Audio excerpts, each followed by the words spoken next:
Hi, John.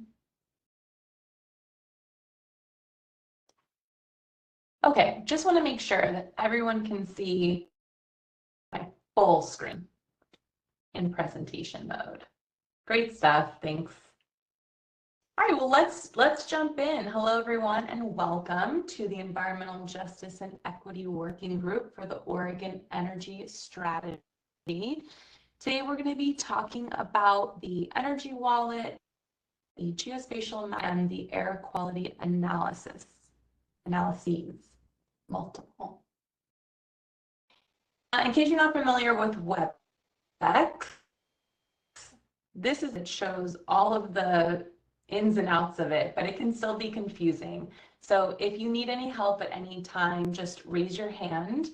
If you're on your phone, you'll do *3, and we can help you with that. If your raised hand isn't working, then you're welcome to come off mute. And if that isn't working, you can put it into the chat. If that isn't working, you can email any of the Odo folks here.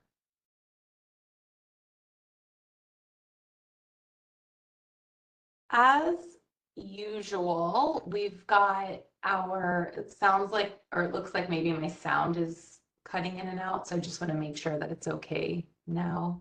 If I talk slower, does it work better? Okay. Here's our group agreements. They're the same ones that we've been working with. So I just encourage you all to take a look and please follow them. And if you ever have anything to add, let us know. Here's our schedule, our agenda for the day. We're going to jump into our conversation in a moment. And then once the presentation portion is complete, then we'll be able to answer any clarifying questions that y'all have.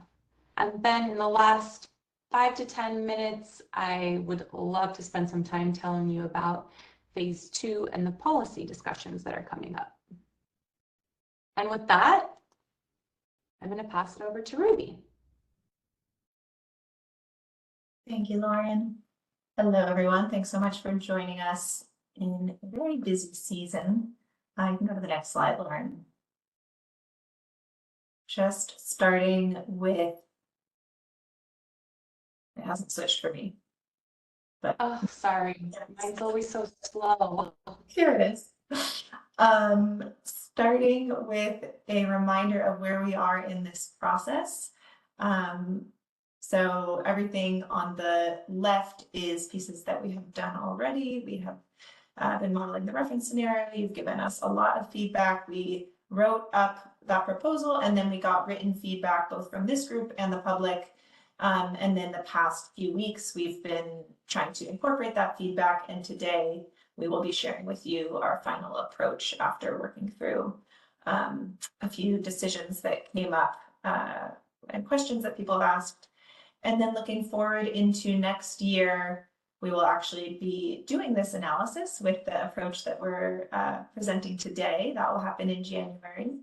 There will be a presentation of the results from these 3 analyses, and then these policy conversations and recommendations development through February, or starting in February.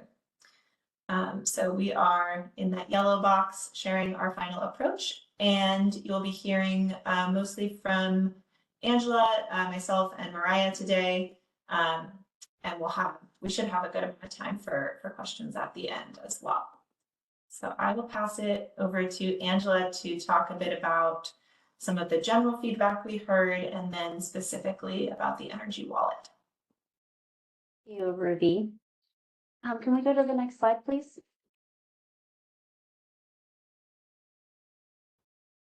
While that's coming up, I'll just get started. So we heard, first of all, I just want to say thank you for everybody who submitted comments and everybody who's participated in this process thus far. It's been very helpful having your insights and being able to take your feedback and figure out how to incorporate it into our analysis. So just want to thank everybody for that. General feedback that we heard, in my mind, kind of comes down to three different topics. The first being the energy transition and the importance of the energy wallet as a guide to be able to inform policy. We heard from many of our partners that the analysis is really key to kind of unlocking those discussions and informing policy and partners on the impacts and opportunities of the energy transition. The other big thing with policy guidance that we heard is just the ability for the analysis to be able to provide guidance into what type of opportunities the state may be able to have. For example, the energy wallet could help identify households and housing types that could be prioritized for state programs, and that could support Oregonians during the energy transition.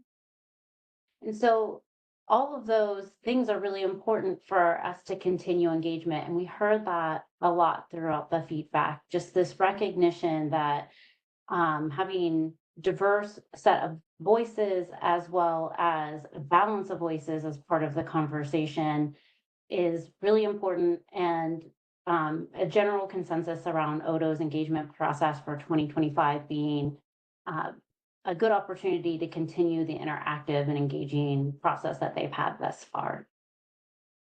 Next slide. I think we'll have to advance one more. So in the next couple of slides, we're going to briefly talk about the feedback that we heard that's specific to the energy wallet, how we try to incorporate that feedback in what we heard. And so you'll see that through this series of slides. So general feedback that we heard about the energy wallet, we heard this need for representation, just making sure that the different groups are well represented within our analysis and reflect Oregonians. And we had able to develop new customer groups like tribes and rural communities and harsh climates, as well as to think about how to differentiate between utility types with different customer groups. We also heard this desire from our partners to really ensure that our customer groups are focused on those that would be most impacted during the energy transition. And then this need to try to balance those two, the representation with the energy burden, and making sure that our customer groups kind of touch on both of those things and really help Oregonians during the transition, but also inform policy discussions in the long run. So I think in my mind, the representation, the energy burden, and kind of balancing really comes down to how can we ensure affordable costs for energy during the transition, as well as opportunities to be able to help people have more efficient housing, and making sure that our households and our housing types represent that. Next slide.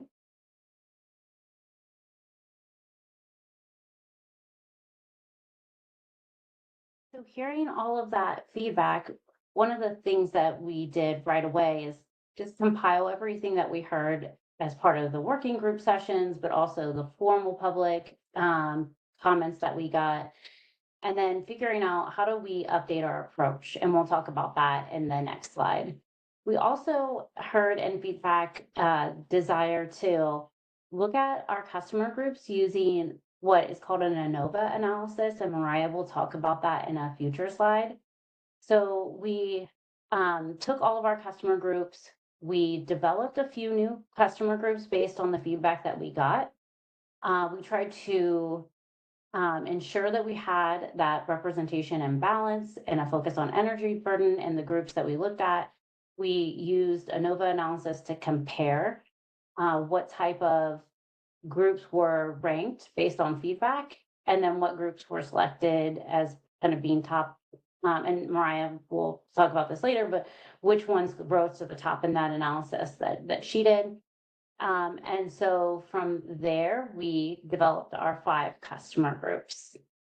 The other thing that we did is we mapped our 5 customer groups to look at how does the sample size that we had from the NEA data, which I'll talk about in a moment, compare for each customer group. Next slide.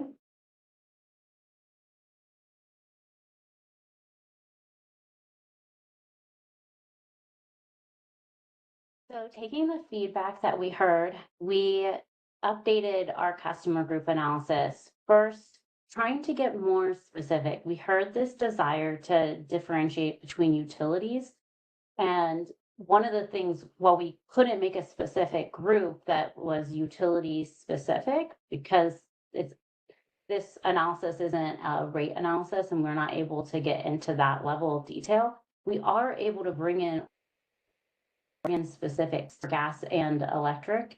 And we were able to do that using Oregon's utility statistical book. And so every customer in every house sampled in the NEA database that we have, we assigned Oregon specific cost for them. And so now when we develop our customer groups, we have that representation of those gas and electric specific costs. We also went through and updated costs for what we call delivered fuels. So things like oil, propane, wood, and we tried to get those to be as specific as possible as well. We've integrated vehicle miles traveled and the cost for those within our data set. That'll be an input into the energy wallet. We've calculated what we call energy use intensity, and we'll use that to develop consumption, which is an input into the energy wallet. We layered in income data.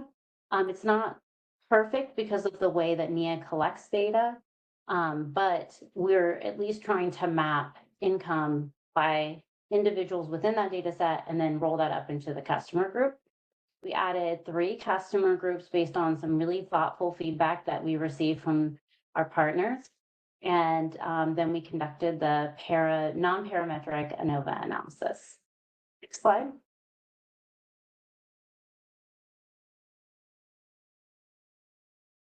So our next slide is going to show us the original customer groups that we looked at, as well as the 3 new ones. So we have, when it shows up on the screen, you'll see we have a rural and harsh climate that we added.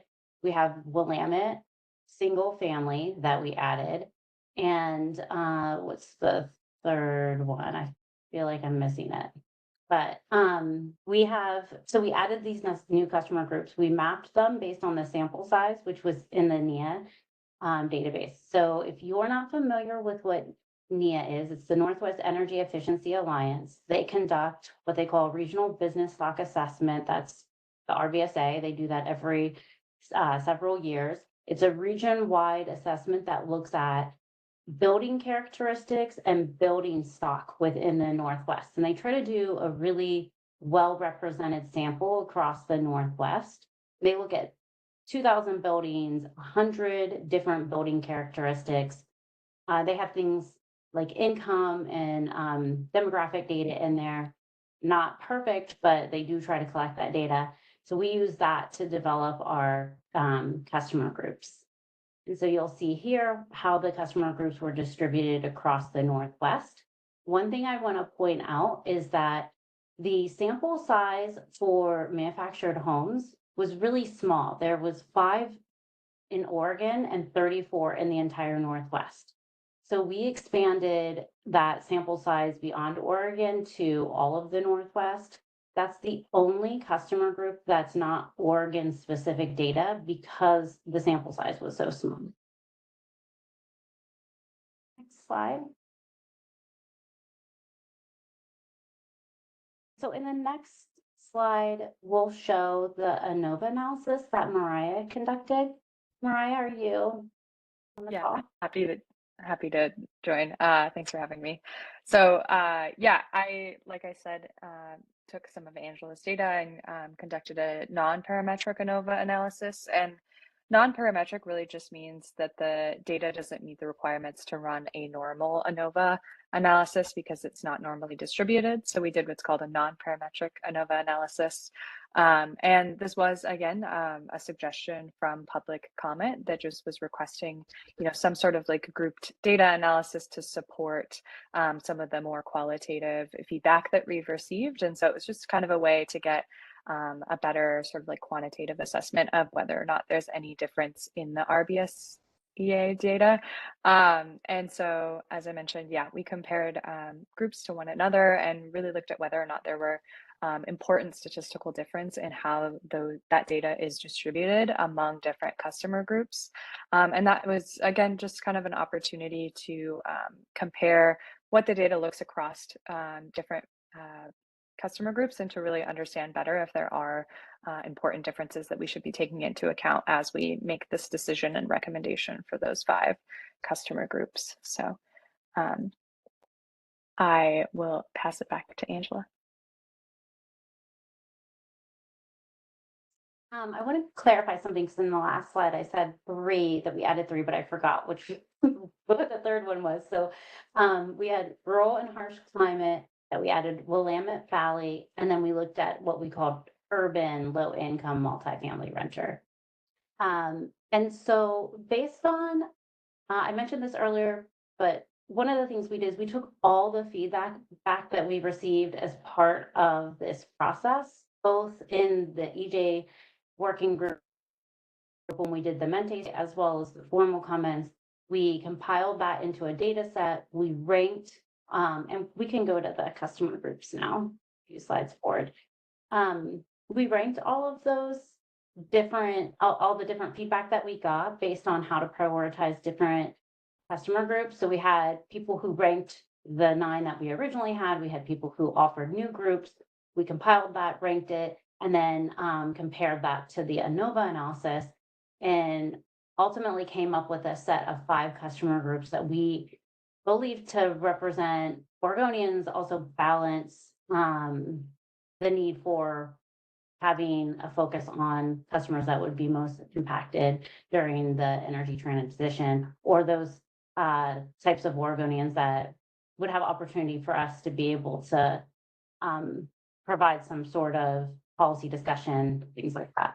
So we landed with average homeowner. This group, we believe, represents a wide range of Oregonians. There's rural customers, urban customers, there's customers who have wood heating versus gas and electric. So kind of a big group there. We have rural home. We compared the rural home against the rural and harsh climate and didn't see that there was enough deviation in order to break that group up into 2 different groups. So we kept it in the original customer group that we proposed. And it gives us a bigger sample size of buildings for that customer group. We included high priority area homes as a way to be able to try to bring in some different factors in the group. So the priority homes, they represent Oregonians that have the highest risk for energy burden, low income families. They have components of weatherization because most of the homes were built before 1990. And they also have higher populations of people of color. Our manufactured homes was I would just say across the board, a customer group that many people wanted to see us add, as well as rural homes, I should add. So this group was in both the ANOVA analysis as being distinctly different, but also ranked very high among all of our partners. And then the last one is our low income renter multifamily, which is a group that we proposed originally. And we decided to continue with the original data set for that customer group, but it is primarily urban, I should say. And we had lots of support for the low income renter multifamily home as well from all of our partners. So I think that gets us through the Energy Wallet customer groups, and we'll now turn it over to the air quality modeling. I think Ruby, you'll be touching on this. Yeah, thank you, Angela. You can go to the next slide. I'm hearing a little bit of background. I can't tell whether folks could mute. Okay, so for the air quality modeling, we heard general support for the fact that air quality is being considered in these conversations, and especially in the upcoming policy discussions as well. connected to the feedback that Angela mentioned about splitting up the energy wallet analysis by utility service territory, we also heard some feedback about how air quality impacts might differ based on the type of energy service that's being provided, for example, between a consumer-owned utility or an investor-owned utility. And then we also heard feedback about how the air quality analysis can help evaluate environmental and health impacts of the energy pathways modeling. And then lastly, there was some interest in developing more detailed air quality analysis, some of which we may be able to touch on in the geospatial mapping, but other aspects might turn into recommendations for future work if they're out of the scope of this project.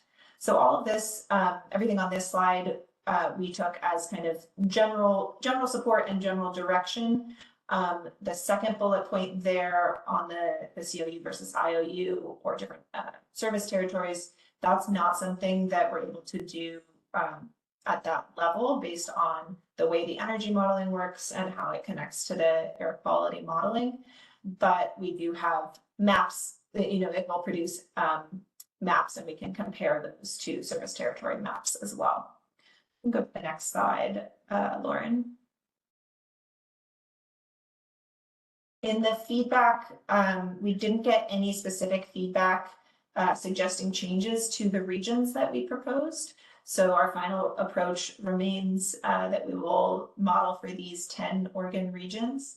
And so what that means is that the results about air quality impacts from the energy modeling reference scenario will be broken out by these 10 regions, and we'll be able to see we'll be able to see the impacts on avoided deaths and avoided hospital admissions and days of work lost. So some of those metrics will be broken out by these regions. So short and sweet for the air quality modeling, and I will pass it along to Mariah to talk about the mapping. Yeah, thanks so much. So this is just the geospatial mapping component, and we can skip to the next slide.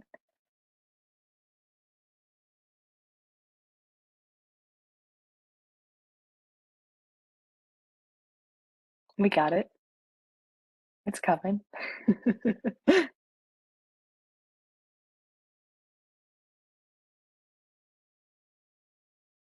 you looking for the geospatial mapping with the blue and green and yellow map? Yes, that should be it. Yes, so that looks good. Thank you. This is just an overview of what the geospatial mapping approach should sort of look like moving forward. So our goal is to create, like I said, 10 to 15 maps, showing bivariate relationships and some showing univariate relationships, meaning they'll just have one indicator. Our goal is to include several energy and justice related variables at the census tract level, which is sort of finer scale than the county level and nested within the county level. We've taken a pretty replicable approach, and our goal was to use a lot of open source data. So you'll notice that the majority of the information is coming from federal sources like the US Census and so on. And I actually did that in RStudio, so that code can be posted openly to things like GitHub and so on. And yeah, lastly, the goal of the geospatial mapping approach is to certainly support all of the other pieces that we've discussed today, but then also to be used maybe to identify communities that have the most pressing needs in the state, and to think about how we might be able to use those maps for policy implementation. And this is just a map showing a bivariate map, so meaning two variables, and it is particulate matter and the percentage of adults with asthma. And that data was sourced from this climate and economic justice screening tool, as well as the Centers for Disease Control data set as well. So just an example of what those 10 to 15 maps might look like. And we can run in the next slide if that's all right.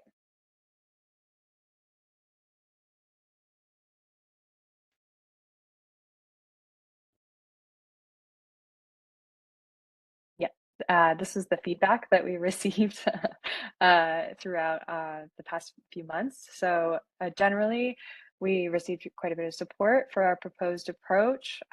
We did get some great feedback on specific indicators to really prioritize. So we had some feedback on things like race, ethnicity, language, income, poverty, and education levels to really focus on that equity lens. And then we also got some suggestions to include things like the percent of individuals receiving Medicare or Medicaid benefits, as well as the percentage of individuals receiving Social Security disability income. And lastly, we also got a suggestion for any sort of wildfire related air quality impacts. And so we did take that into stride. We had some additional feedback on maybe postponing the selection of mapping variables until folks have had a chance to comment on the results from our modeling and energy wallet and air quality outputs. Our goal, I think, right now is to move forward with these proposed 15 maps, but then certainly remain flexible for creating more as that opportunity arises for those policy discussions. And we also got some feedback maybe on producing an interactive map to help with future work. And ultimately, that's not really in the scope of this project. It could certainly be possible in the future. And I would say too, because we've used a really replicable approach that can be easily updated, I think it would be certainly, in the scope for the future. So next slide.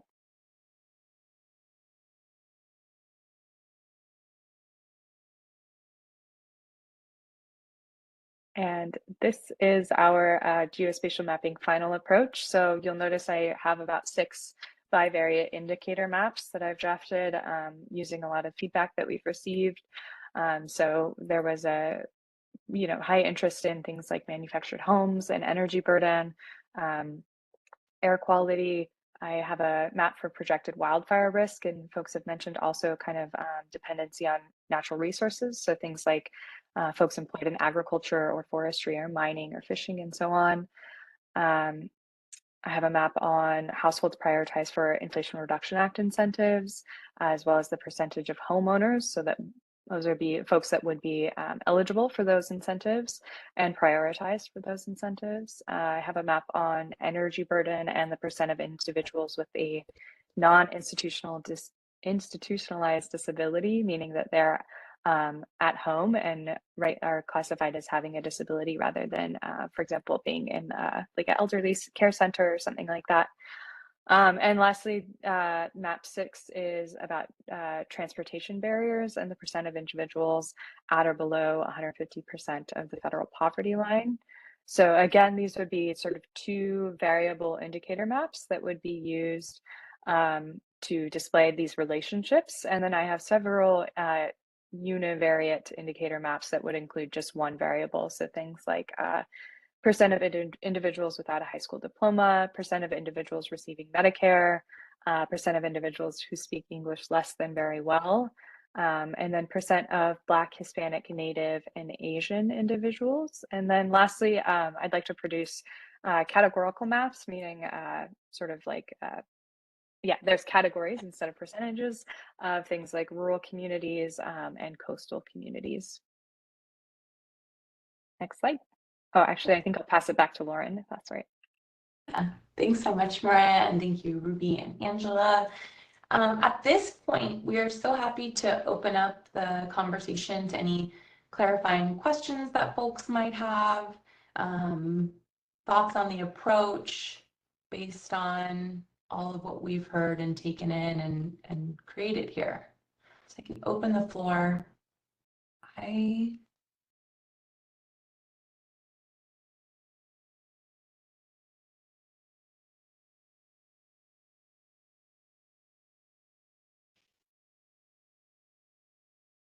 Thanks, Sarah. Appreciate you saying that.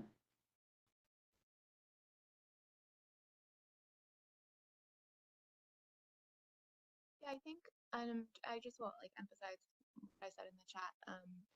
I think just knowing too, for some of the ones that we suggested with the rural harsh climate and just understanding how that you all compared that with existing data sets and why you chose just that insight. I just appreciate y'all's efforts to kind of go in and explore what that what those things look like, and it seems like from your explanations that what you landed on makes a lot of sense.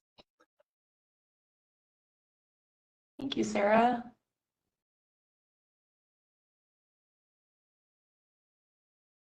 I hope too that in all of this, it's still clear that we can have conversations in the policy working group, discussions about everything, as you know, as you all bring it to the surface. We don't have to, we can be a little bit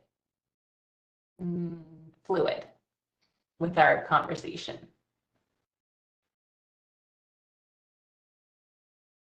Can I take a moment to answer a question that we got in the feedback that I forgot to answer in my presentation?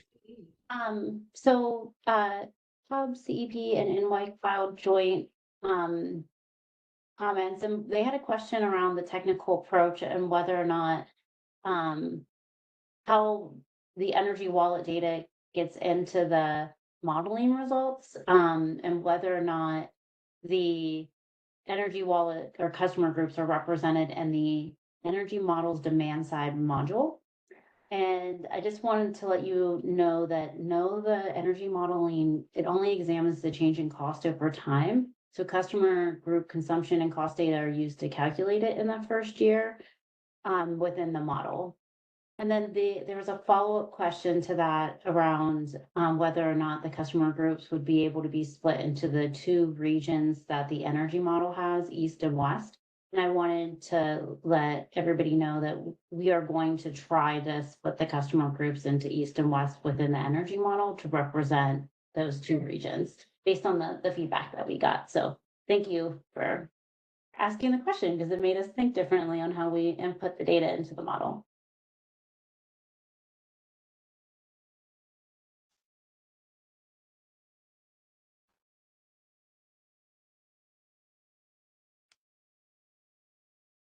I know not everyone's here today also, so when we post this up on the website and people have the opportunity to listen and take it all in, or if anybody here, you think about it some more and you want to, you know, chat or add something, a thought that we can collect, you're also welcome to either email me or pop it into the comments portal.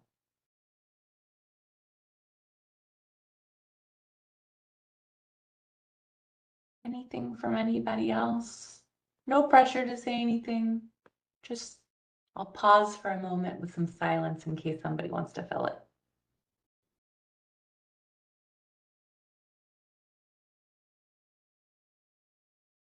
I have a question. This is Lisa Arkin. I have a question. Hi, Lisa. Go for it. Hi there. Yeah, I'm really so impressed with the maps and very interested in those maps, especially the bivariate ones.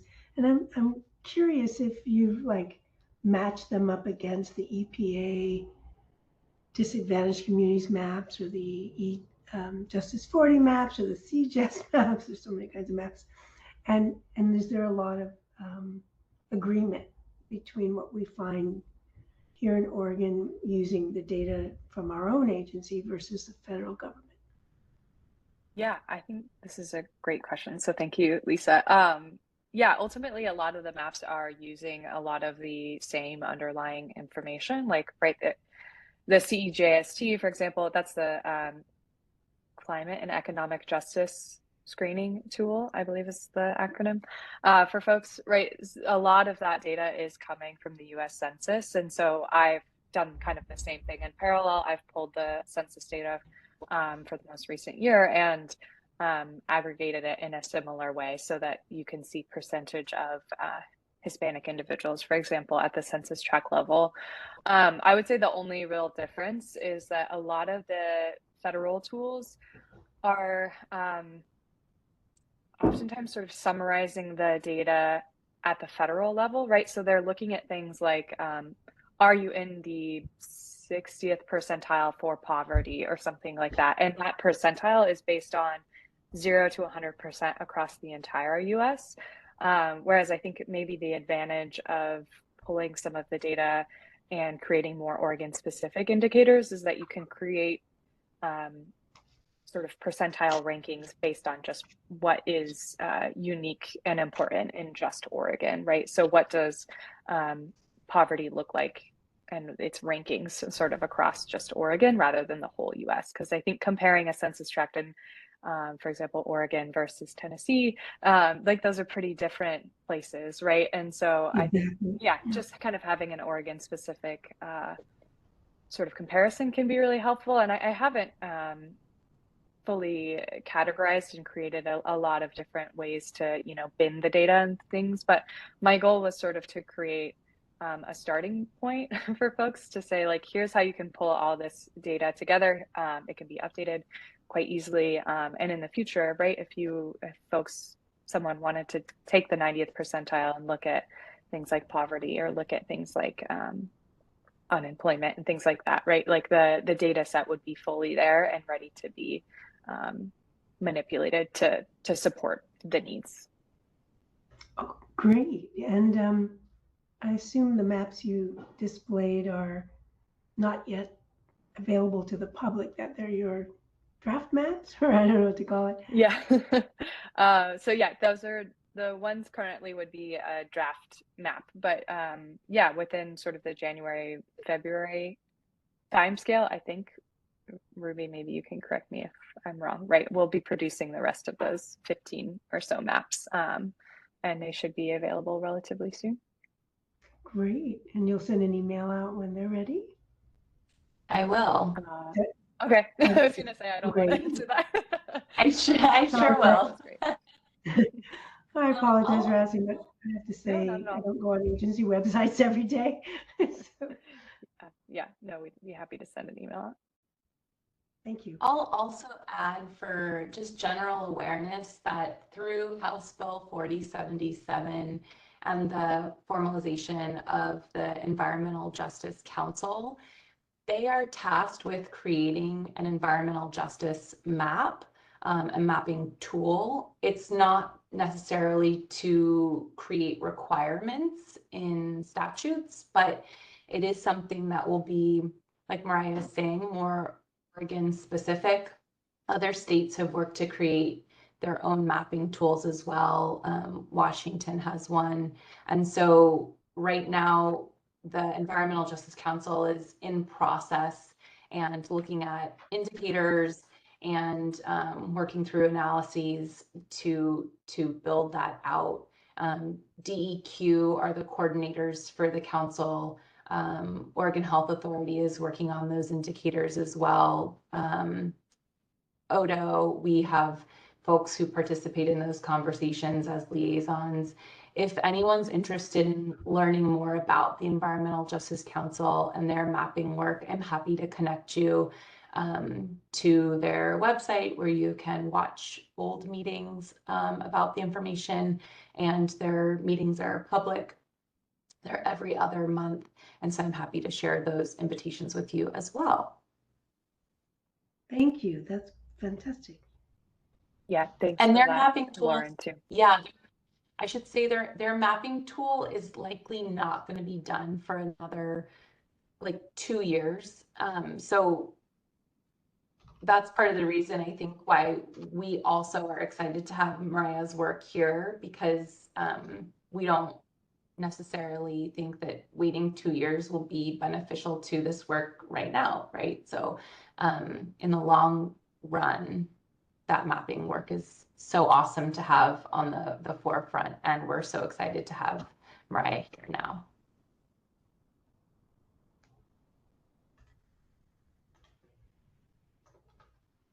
Anyone else? Thoughts, comments?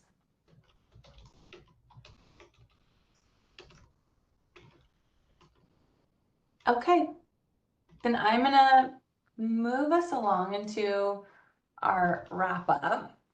For me, the slides switches immediately, but I don't know if it does for you all. I'm so sorry.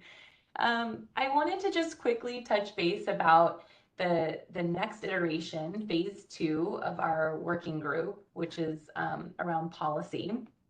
And on this slide, can you see this slide now that has the schedule? Yes, okay, thanks, John.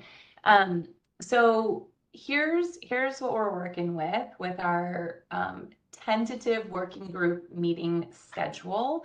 It depends a little bit on how session goes, right? And if something comes up, then we may need to be a little bit flexible. But right now, here's what we're working with.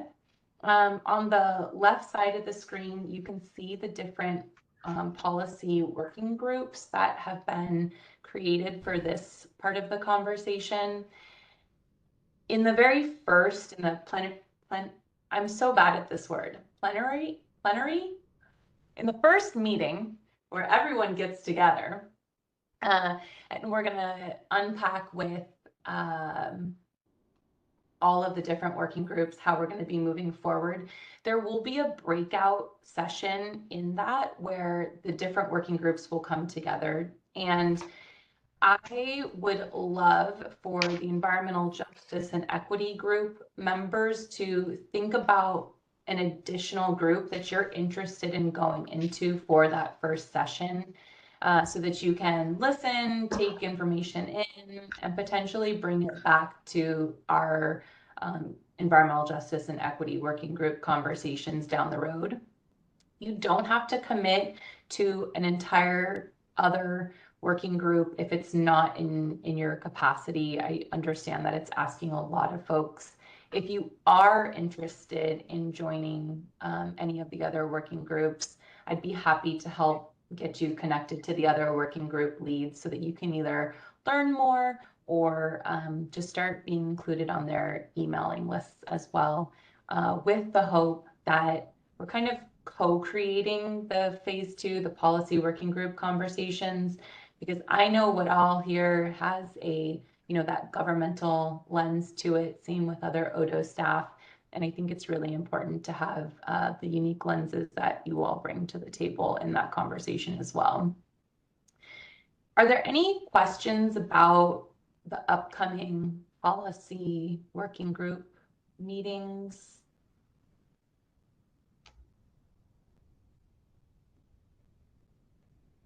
If you have any down the road, just let me know, reach out to me anytime. Happy to have a conversation if it's easier than communicating over email.